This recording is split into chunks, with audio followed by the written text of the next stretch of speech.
The Vanishing Coin by Kate Egan with magician Mike Lane, illustrated by Eric Wight.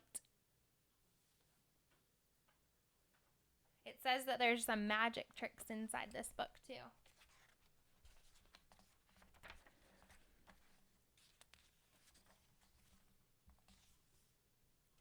The Vanishing Coin.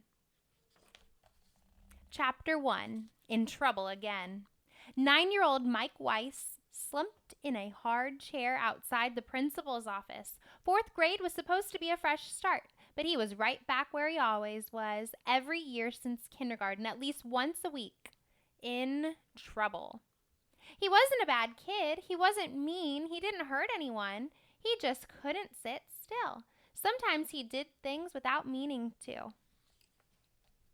When he had gotten up and walked around during the math test, he really wasn't looking at anybody's paper. He just had to move. But that was against the rules, and he had ignored his teacher's warning, so here he was.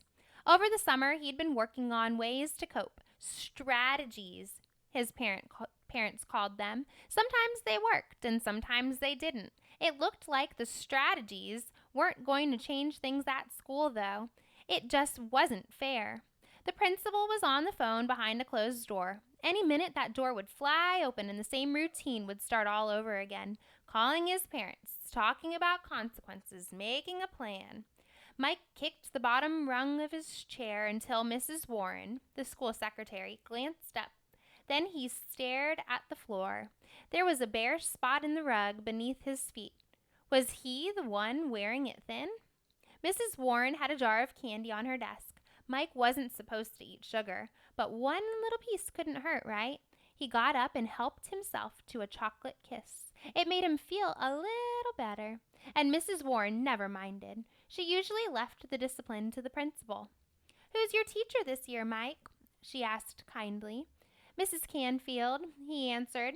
"She seems nice." He hardly meant it, too. Until a few minutes ago, he'd thought that maybe Mrs. Canfield would understand him.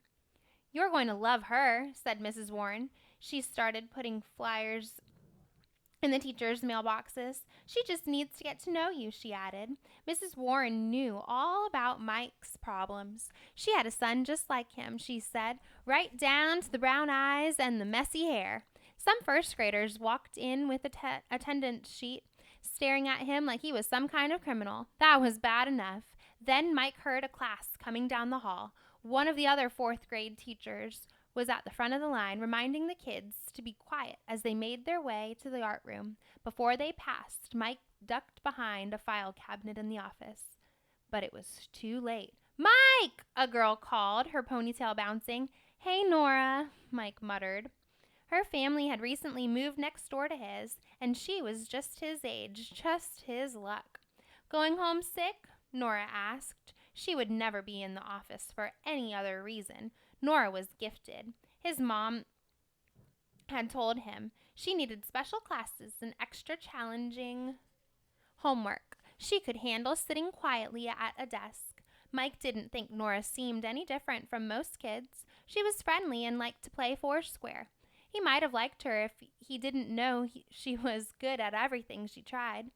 They definitely didn't have that in common. "Not exactly sick," he said. It was hard to explain. Luckily, Nora's teacher was moving her along. "See you after school," she said, waving goodbye. Mike looked around to make sure nobody had heard that. It was still a new arrangement, and he hoped it wouldn't last. He and Nora weren't really friends, but their parents were. They'd hit it off right from the day Nora's family moved in. It only took a couple of backyard barbecues before their mothers had cooked up a plan to help each other out after school. Both sets of parents had flexible schedules, but they couldn't always pick their kids up at 3 o'clock. So now Nora came to Mike's house when her parents were busy, and Mike went to Nora's when his were. He was going there today, actually. Another fun afternoon of raw vegetables and no screen time at Nora's. The principal's door was still closed. Mrs. Warren was making a fresh pot of coffee. Mike wondered what his mom had told Nora's. If Nora was gifted, what was he? What was the opposite? The idea made him so mad that he didn't notice the shadow in the office doorway. It still wasn't the principal. It was much worse. Jackson Jacobs, Mike's enemy since birth, was shaking his head. "Not again," Jackson said. "It's only the first week of school, man. You're in trouble already." Last year, Jackson had been in Mike's class. Mike hadn't seen him all summer, even though they lived in the same neighborhood. It looked like Jackson had grown about a foot at camp. He always knew how to get under Mike's skin. "Hey, where were you at soccer practice?" Jackson asked. For once, he waited to hear what Mike had to say. Mike gulped. "I'm not playing this year," he said. "Not playing?" said Jackson, amazed.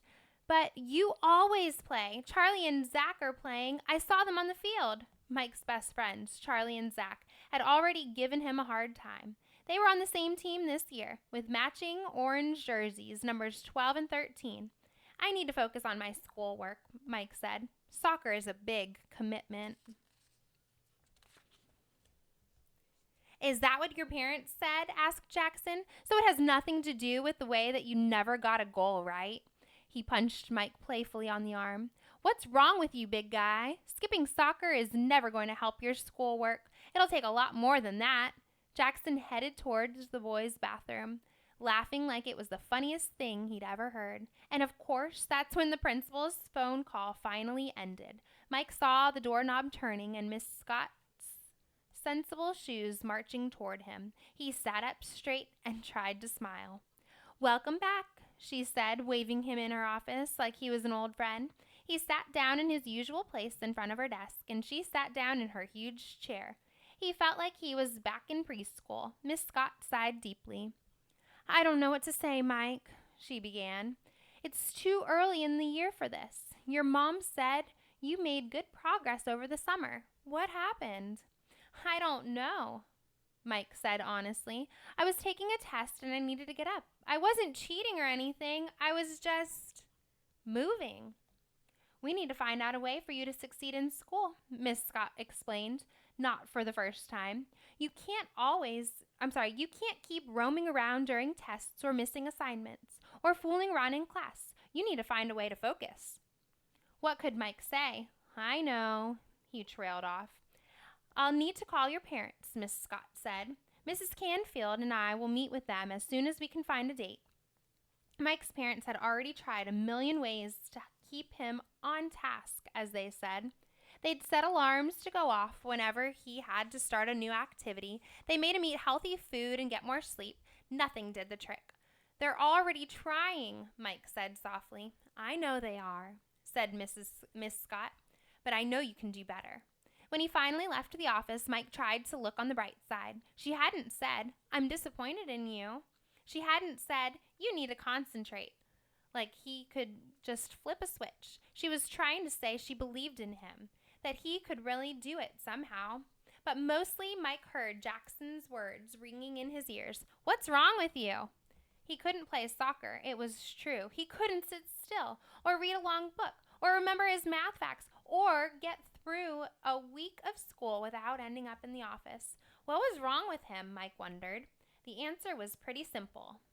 Everything.